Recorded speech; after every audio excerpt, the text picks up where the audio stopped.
I'm going to show you how to make pure cold pressed coconut oil at home using just coconut. And the best part, nothing is wasted. First, grab your bowl, your coconut, and break. Make sure there's water in the coconut. Looks great. Take the nut out. Be careful not to cut yourself.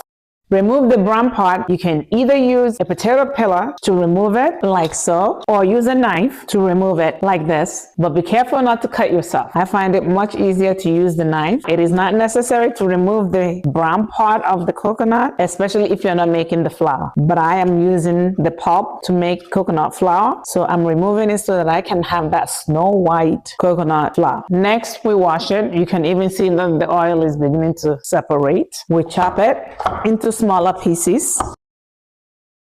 Place in the blender, add the still water, cover, blend with the powerful blender until nice and creamy.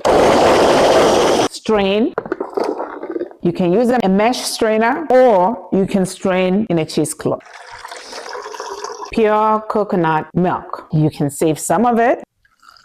We save this, and this can last in the refrigerator for 7 days. You can use this to make your coconut yogurt. Next, cover. Let it or refrigerate for 45 minutes to allow the water and coconut cream separate. After about 45 minutes, separate the curd and the oil from the water and discard the water. Now, let me show you how oily this is. Here's my skin. Look at that. And we haven't even fermented it. What is in here is not curd and cream. We ferment it by placing in an airtight container. We let it sit on the counter for 14 to 24 hours to release those iconic coconut smell. After 22 hours, look at that oil. It has that typical coconut oil smell. Pure cold pressed coconut oil.